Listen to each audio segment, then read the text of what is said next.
Hi, Steve here. Thank you for joining me on the Panoramic Travels channel. This video covers our 7th major RV trip since we picked up our Panoramic RV in September 2022. We're packed and ready to go. We even got an electric blanket for cold winter nights. And we're on the road. Since it's winter in Michigan, Harvey the RV is presently winterized. We brought 2 gallons of RV antifreeze with the intention of dewinterizing when we get to warmer weather and winterizing again as we head back north. Our first stop is to meet our friends Kim and Don at the Indianapolis Museum of Art, also known as Newfields Art Museum. We're seeing the Dali Alive immersive experience. It's from the creators of the Van Gogh Alive experience that toured a few years ago.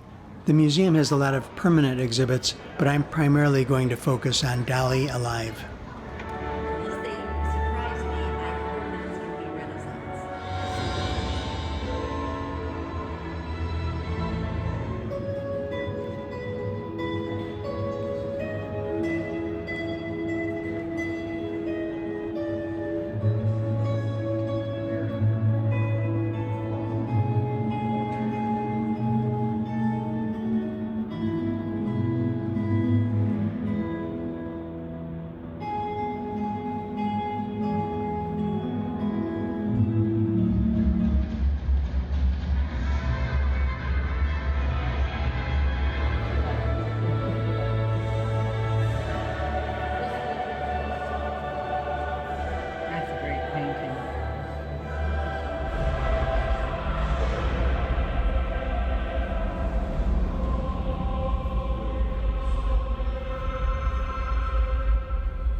The Indianapolis Museum of Art was definitely worth a few hours of our time.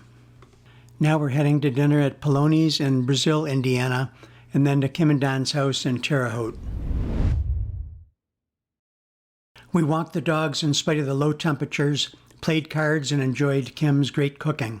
I plugged the RV into the house 110-volt circuit. The Truma heater was only able to keep the temperature inside the RV about 35 degrees Fahrenheit above the outdoor temperature. We did a lot less planning before we left on this trip. We knew we wanted to be in Picacho Peak State Park just outside of Tucson on day 11. So how far do we want to drive on day 4? The northeastern corner of Oklahoma looked like a good destination. That's about a 10-hour drive with a quick stop at Buc-ees. I'd never heard of Buc-ees until we were in Texas 2 years ago. Looking into the history of the stores, the first one opened in 1982. They expanded outside of Texas just 4 years ago. They now have 50 stores with 35 in Texas and 15 in 8 other states. We visited the only Buc-ees in Missouri. This store had more gas pumps at one location than I've ever seen before in my life. They have a large selection of food, RV supplies, clothing, general merchandise, and souvenirs. If you want to buy things with a happy little beaver on the package, you came to the right place. We're spending the night at Osage Hills State Park. Janet just made the reservation yesterday. One night was $24. We have an electrical hookup, so we haven't used any propane yet. Apparently this is the off-season. We pretty much had the whole park to ourselves. We went on a hike on the Creek Loop Trail, which included an opportunity to learn a little about Oklahoma.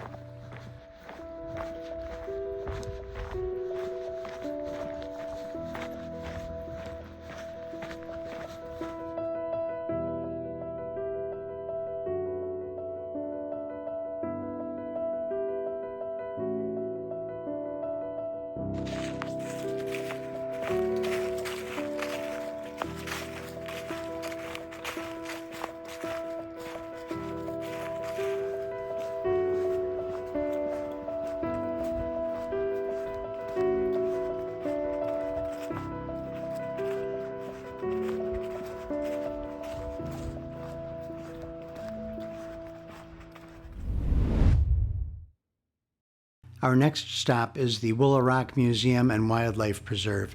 This was the ranch retreat established in 1925 by oilman Frank Phillips and his wife Jane.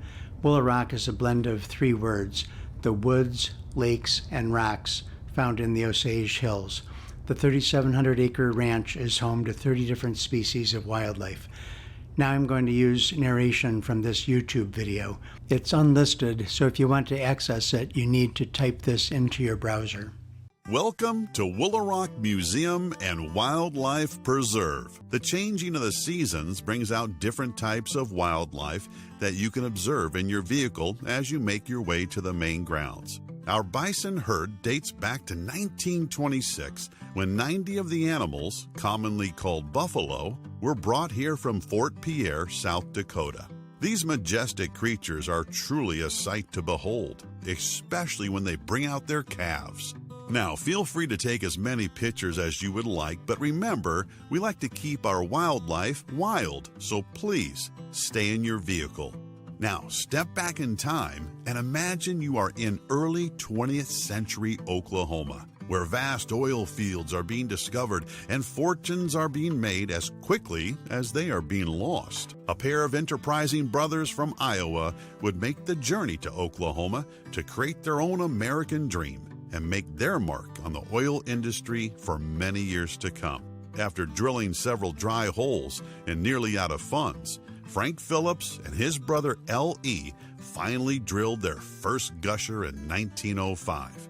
12 years later, in 1917, the brothers formed Phillips Petroleum Company and embarked on a chapter of booming success. Due to the capital-intensive nature of expanding his petroleum company, Frank spent nearly half of his time in New York City building relationships with prominent bankers who would loan him the funds necessary to sustain and grow his business.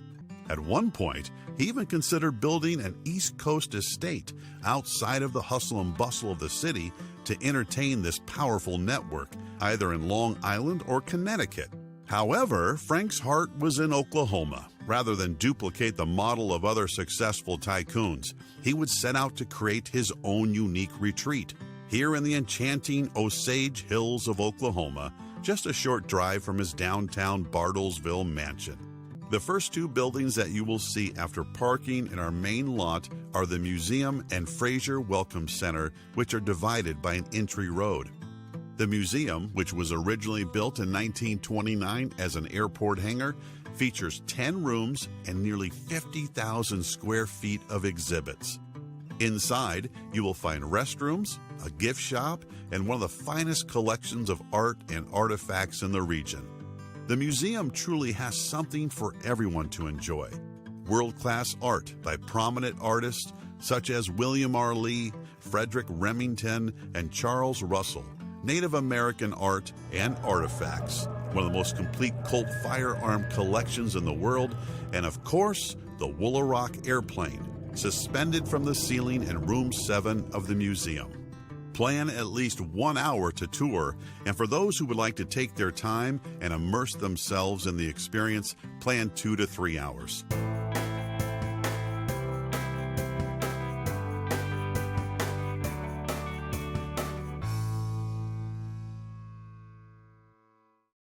The Osage fields produced a very high grade of oil, one that was easily refined, free of sulfur, and could be found at relatively shallow depths. Frank Phillips used this oil in the production of Phillips Aviation gasoline, the very fuel that powered the Woolaroc airplane above you to its record race victory in 1927.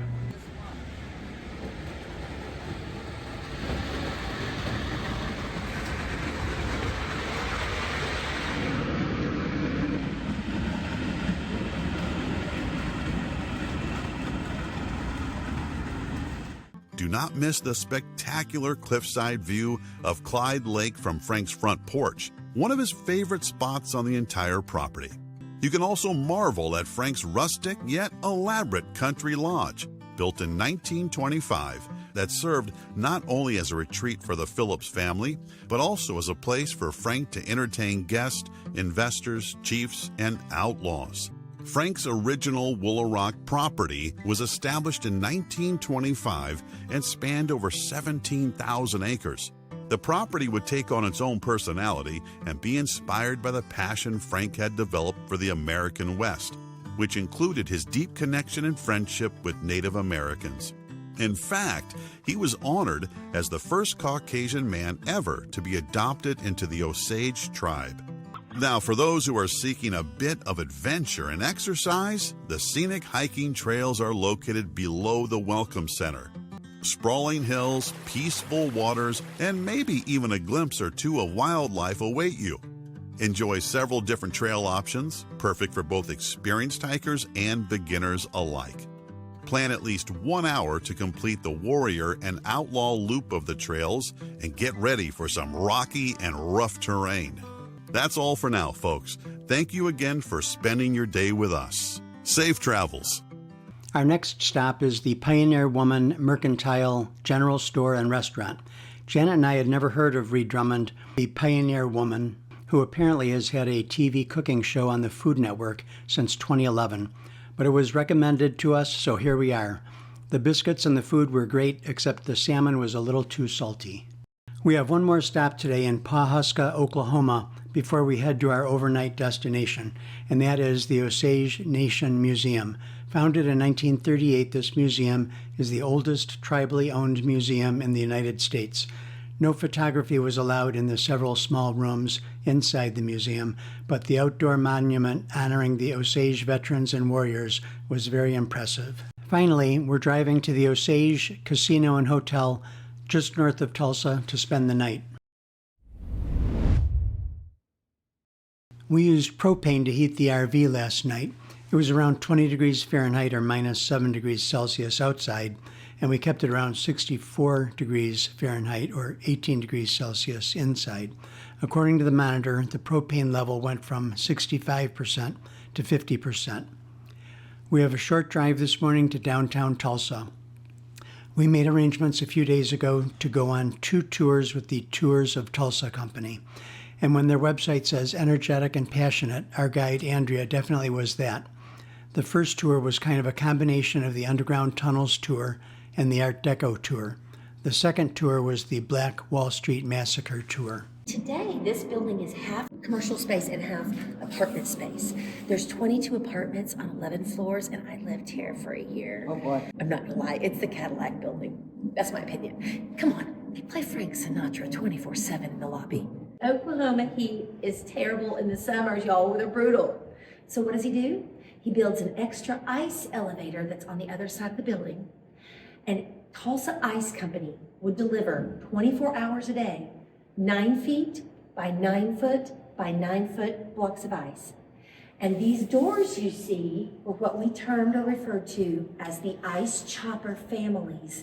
These were the families that ran the building 24 hours a day. And these men would chop those large blocks of ice into 3 foot by 3 foot by 3 foot pieces. And all 23 floors have a drain, and they had a fan. And Mr. Phillips cooled this building 24 hours a day in 1928 with ice. This is the original door, and you are welcome to take, I've got to turn my light on. The lights are out. They're doing construction, and I think it's but this is the original tunnel for just... The door right there? Yes, That's it. So this is the width of the... This is the width. This is where underfit. Now this is across the street at the mall, at Bill Cave. So Waite's Bank was across the street to the west, and this was his tunnel to the bank. Okay. Now this was his cap off to the tunnels to the east, to his businesses to the east. This, we had prohibition in Oklahoma until 1959, and y'all, I'm pretty sure that might have been a little storage closet. That doesn't sound like a cap off. Here is the Atlas Life that we were just in, and interesting, it's an upside down T for Tulsa. And the next building used to be about the same height, and it was Joshua Cosden was the name of the baron. By 1978, there was an oil and gas company out of Texas named Redding and Bates. And they said, we want an oil baron's building like all the other ones here in the home of oil, okay, the oil capital, but we started in the Cosden. And the city said, well, okay, come build a building. And he said, no, you're not listening. We want to be where we started, and we're rich. In oil and gas worlds, we can spend what we want. And then the city said, all right, well, here's what the rules will be then, guys. This is on the historic registry, and nothing can be touched. You can't even attach it on the exterior. It's a very strict rules for the preservation of the integrity of why that building is special. So they had to buy the lot behind them, and they had to go 20 stories into the bedrock and cantilever 16 stories up a separate building over the original Cosden Tower. Here is what they built over. And you all, let me go show you that. It's a gorgeous structure. There's even Tiffany glass. I mean, it's beautiful. And another way to know where the original structure is, you can see the awnings on 4th and on Boston.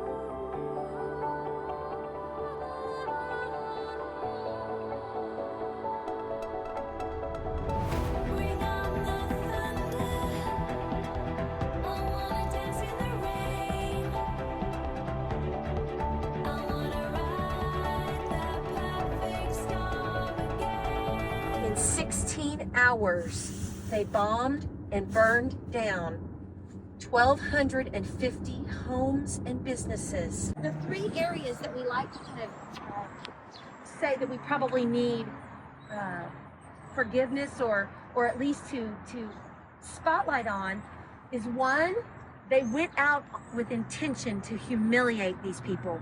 They made them walk around with their hands up on purpose. They wanted to humiliate them. It really was a power. It was a power move over them. Astronaut in the 60s, and his name was Ed Dwight.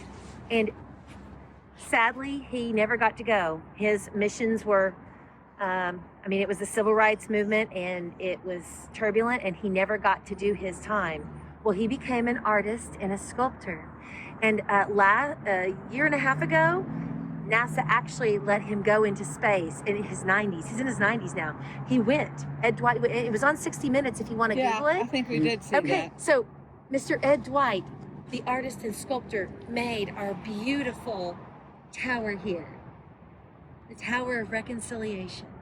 Sad story, but I think it's well done. Them coming in off the boat to Africa. We've got the 5 civilized tribes in the land run. Going up, we've got statehood. And we've got the race massacre as it turns. You all, Greenwood did eventually rebuild, and they built bigger. In 5 years, they were bigger than they were. But then, of course, it started going back down by the time, the late 50s, early 60s. The next morning, those people had assigned it the name Race Riot. Because remember, they owned the life insurance companies and the home insurance companies that said in their clauses, right, do not pay reparations if due to riot. When it got bombed, you all, there's a little water tower on the other side.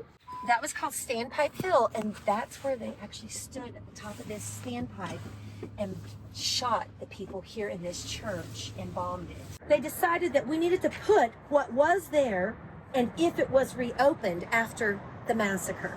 In this one, it was destroyed 1921, reopened. These are sidewalk plaques memorializing businesses that were destroyed during the Tulsa race massacre.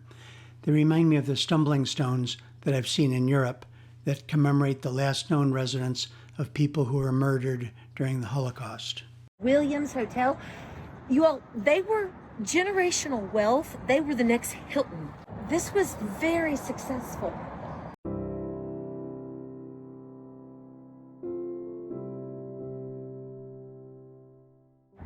You all, this is in $1921.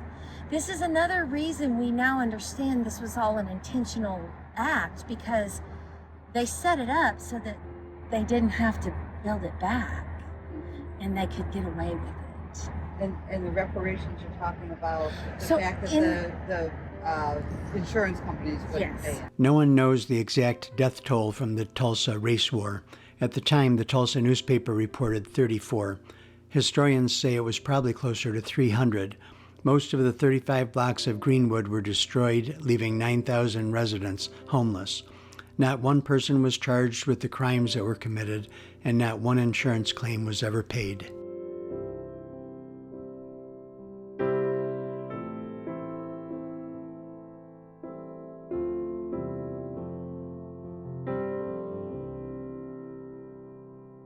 We're back on the road and heading to the KOA in Amarillo, Texas. We're also breaking one of our driving rules. We like to be at our nighttime destination before the sun sets, but we couldn't have done those awesome tours, covered this much ground, and still arrived in Amarillo in the daylight.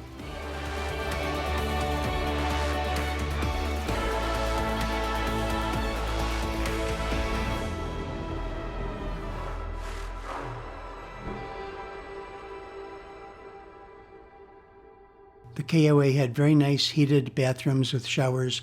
We also made use of their laundromat.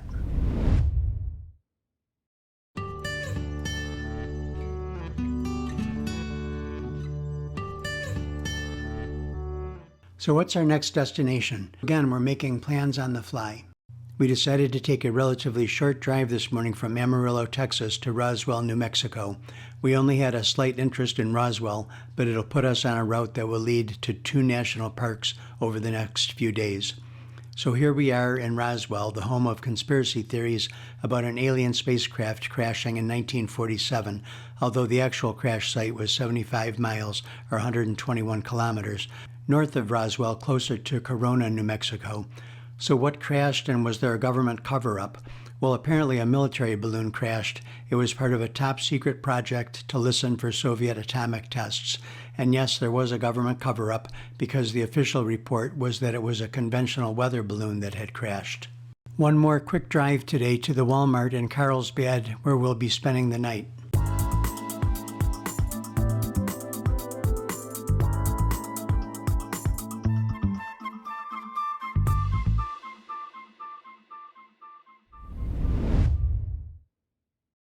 We used propane to heat the RV last night. It got down to 21 degrees Fahrenheit or minus 6 degrees Celsius.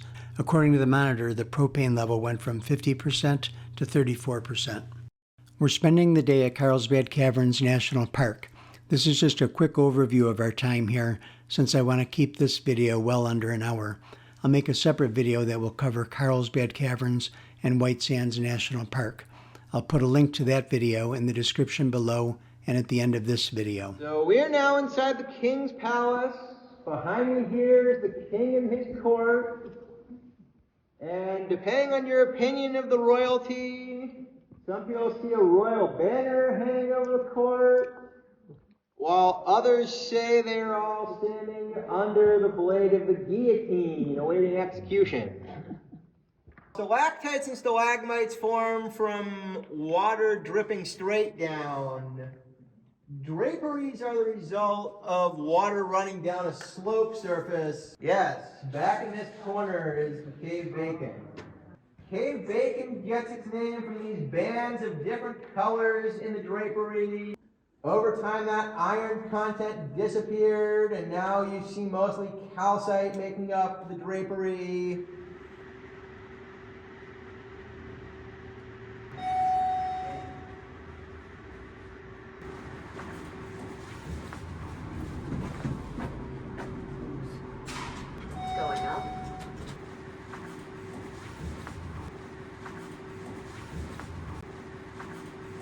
Now we're driving to the very scenic Oliver Lee State Park, where we'll be staying for the next 2 nights at a cost of $47. We chose one of the sites without an electrical hookup. It's one of the closest parks to White Sands National Park, which is where we'll be spending the day tomorrow.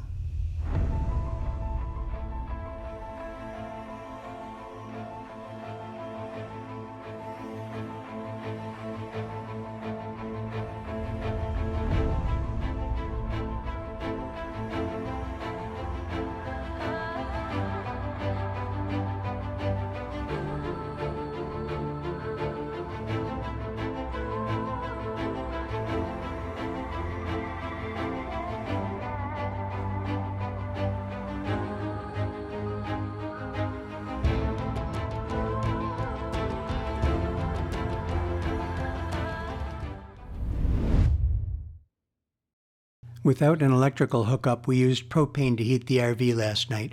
It got down to 38 degrees Fahrenheit or 3 degrees Celsius, and the propane level went from 34% to 26%.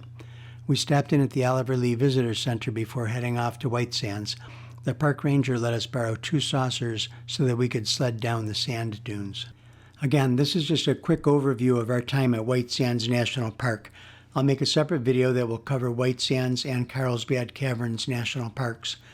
We got to spend some time on our own, walking on and sledding down the dunes, and then we went on a sunset tour with our guide, Joe. A vast dune field, blinding in the midday sun. 275 square miles of sand, and none of it is the typical darker quartz variety found in most other dune fields. It's made of gypsum, the same white material used in plaster and drywall. Snowmelt and rain dissolve the gypsum and wash it into mountain streams. The gypsum-infused water runs down the mountainsides. Then from the mountains, it flows to the lowest point in the monument, Alkali Flat and Lake Lucero on the western edge of White Sands. When this water evaporates, it leaves the gypsum behind in the form of selenite crystals. The crystal is softer than a human fingernail and easily splits apart. This is where the gypsum might come to rest if it weren't for another force that shapes White Sands, the wind. In the spring, it often blows hard from the southwest. And when it reaches 15 to 17 miles per hour, it picks up any gypsum the size of a cornflake or smaller. Like bumper cars, the gypsum pieces bounce, roll, and slam their way northeast. They start out coarse. As they tumble, they break into smaller and whiter pieces, and then end up as fine grains, almost as soft as talcum powder. Pushed by the wind, grains of gypsum sand pile up into dunes, which move across the desert like waves. When you first got here and you saw all this sand, especially back in here, what was your first question in your mind, you think? Anybody? How did it get here? Where did it come from? Why is it here? It dries in these crystals. You can pass that around. Where did this water come from? She said the air, and it's close because it didn't start that way. But remember I told you this was a bathtub with no grate. So once the water gets in the Tucson Mesa, that's the end point. There's nowhere else to go. It doesn't drain to an ocean. It stays here. Some of the water under here is over thousands of years old because it's got nowhere to go. It's got no way to get out. We're heading back for our second night at Oliver Lee State Park. We're breaking our rule about being at our destination before sunset, but it was unavoidable since we wanted to see the sunset at White Sands. Okay, here's another propane update. It got down to 36 degrees Fahrenheit or 2 degrees Celsius overnight. Our propane level went from 26% down to 19%.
We're now in warm enough weather that we could de-winterize the RV, but we decided to keep it winterized for the whole trip.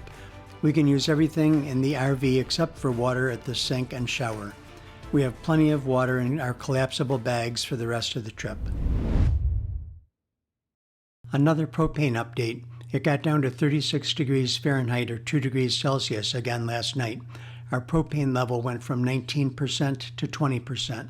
Yes, it went up 1%. Remember, the propane reading can be affected by external factors, primarily temperature. So all I can say for sure is that we must not have used much propane last night. Today we're driving to our furthest destination, Picacho Peak State Park, but with a few stops on the way. We bought a Brayville mini toaster oven when we picked up Harvey the RV almost 2.5 years ago. Well, sadly, the lower coils don't work anymore, so we're heading to the closest store where we can buy a replacement. Next stop, Biosphere 2. If you ever visit Biosphere 2, you'll want to download their app. It has a welcome video and 23 videos that correspond to the numbers on signs you'll encounter along the way.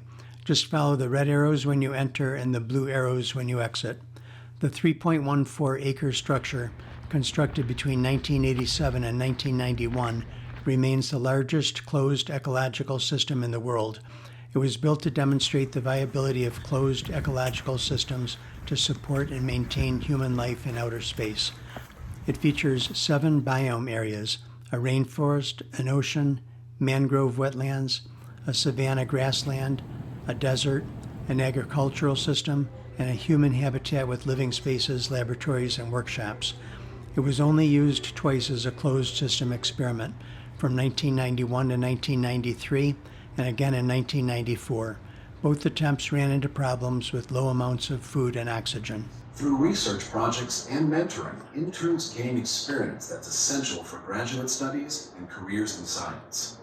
Undergraduate and graduate students alike are served by our VIP program that offers ambitious, long-term, multidisciplinary projects led by faculty. The goal? To help prepare the next wave of researchers who will take on the major scientific questions of the future. Biosphere 2 also serves entrepreneurs and startups. The University of Arizona Center for Innovation at Biosphere 2 supports projects focused on renewable energy and sustainable technology. Entrepreneurs develop, test, and demonstrate their technology, creating businesses that will bring solutions to society while fueling the economy.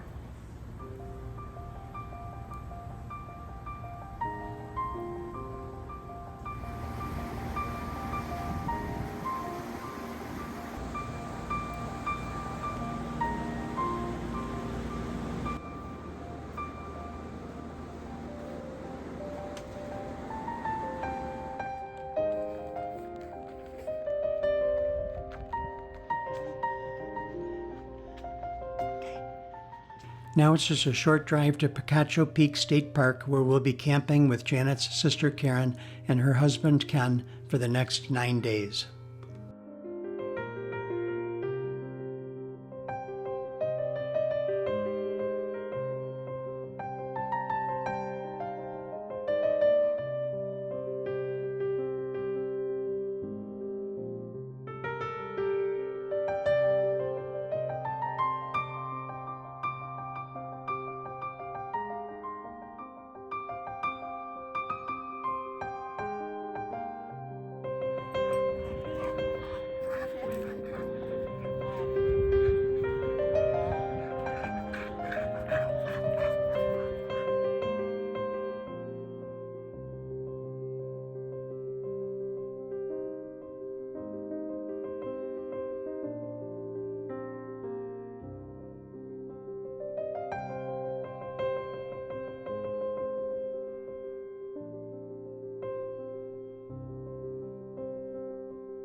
No propane updates for a while since we have an electrical hookup here. I'm combining the next 3 days into one section since we spent all of our time either at the Tucson Gem and Mineral Show or at Picacho Peak State Park. This show takes place in multiple locations for a few weeks every year. It takes place in large tents, hotels, office buildings, convention centers, stores, and galleries. The show attracts buyers and sellers from all over the world with a wide range of goods. This is the gentleman.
This is the 4th time I've been to the Gem and Mineral Show.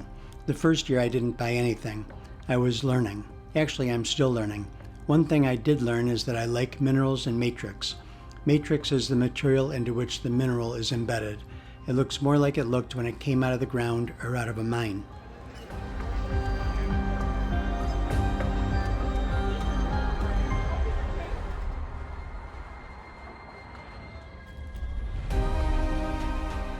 The second time I was at the show in 2022, I bought aquamarine on muscovite, opal, malachite, and native copper. The third time in 2023, I bought tourmaline on quartz, vanadinite, and purple fluorite. This time I'm on the hunt for wolfenite. I did end up buying rutilated quartz, azurite on malachite, silver on calcite, and I did find a nice wolfenite specimen.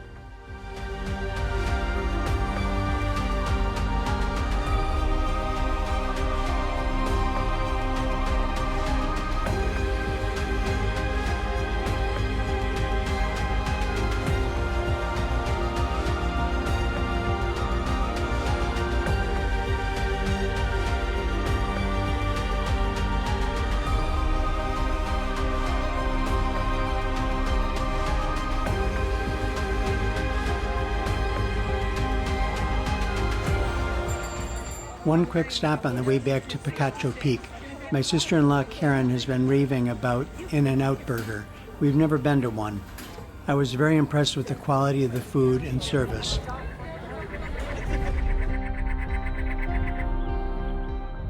Did you know that you can take a photo with an iPhone, swipe over, and get information about what's in the photo?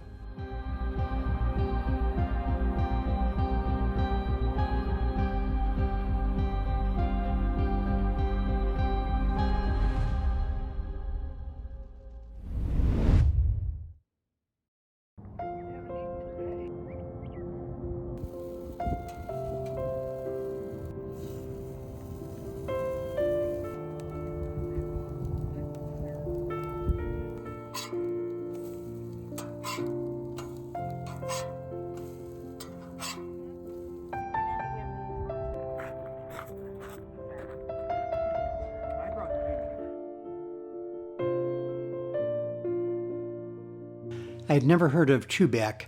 It's a small town with a population of fewer than 2,000 people. In the mid-20th century, it evolved into an art colony. Today, Tubac has over 100 art galleries, home decor boutiques, gift shops, jewelers, potters, and artists of every kind. It's also home to an active art school, restaurants, and a golf course.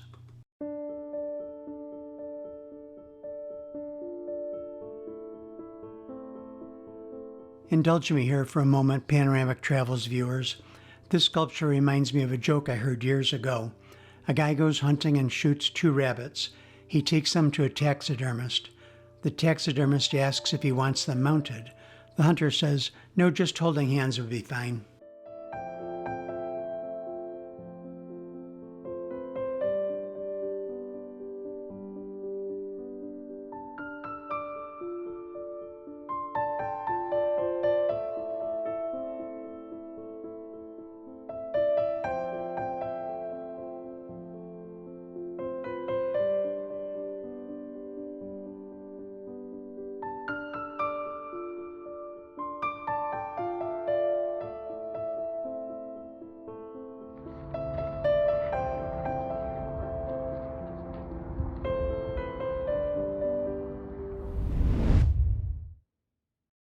We had some extra time to kick back and relax at Picacho Peak, so I thought I'd get some drone practice in while I had some good subject matter to shoot. We tried to use our Truma Aventa air conditioner today, since it was around 85 degrees Fahrenheit or 29 degrees Celsius. All it did was blow hot air. I contacted Panoramic Tech Support. They suggested that I take it to a national indoor RV center to schedule an appointment. The good news is that there's one in Phoenix. The bad news is that the soonest we could schedule an appointment was a few weeks from now, when we'll be back home in Michigan. So we'll look into this more when we get home, and it may be the subject of a separate video.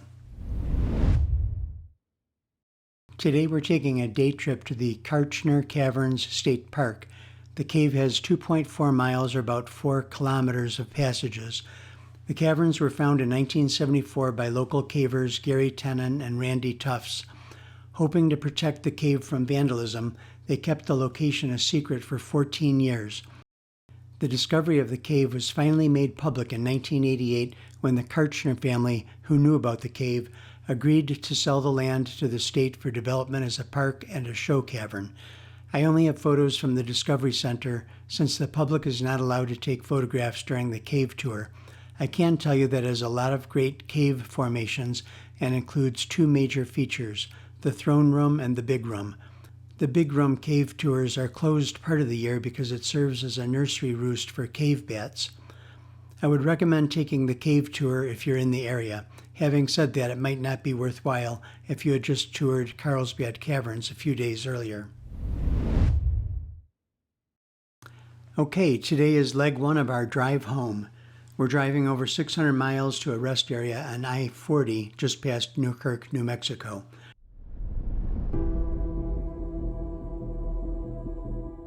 I loves long squeegee handles. I can clean the windshield without climbing up on the grill. Our propane level is down to 11%, so it's time to fill the tank.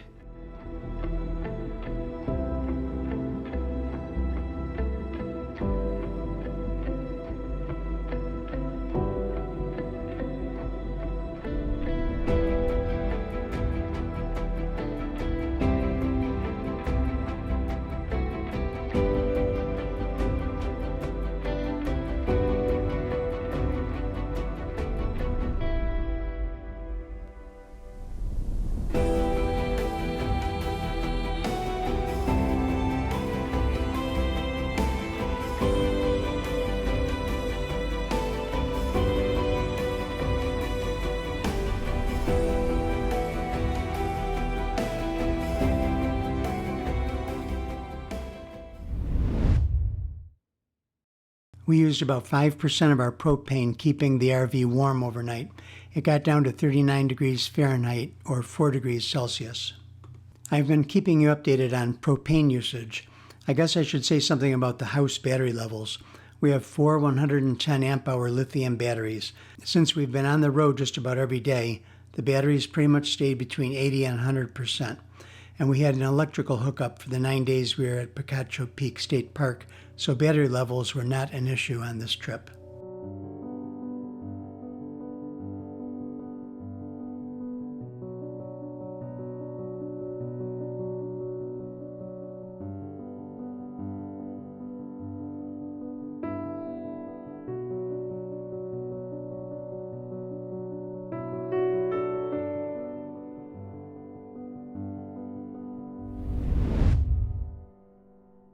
We're getting an early start and planning to drive all the way home today. More about that in a few minutes. After 21 days on the road, the black tank is at 46%. Of course, since we never dewinterized, the gray tank is at 0%. We're here at a Love's with a dump station. This is our last chance to dump before heading home. As you can see, there are icicles hanging from the water handle, so not a moment too soon. One more thing about Love's. You can download their app, make an account, scan your barcode, and save 10 cents a gallon. It only took me 2.5 years to figure that out. Our plan was to get home today, but this ice storm had other plans for us. When we decided that the road conditions were too bad to get home, we looked for a place to spend the night. We found a Walmart 27 miles away. We just took the back roads and drove slowly.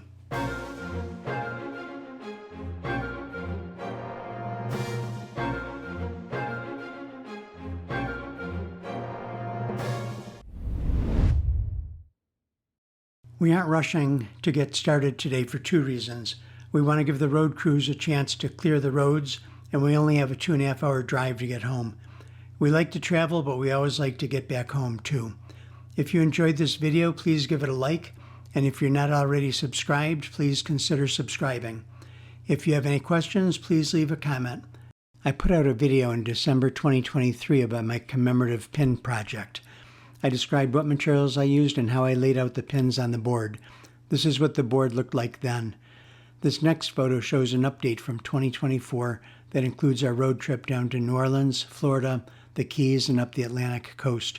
It also includes 2 pins from our Viking 80th anniversary of D-Day cruise.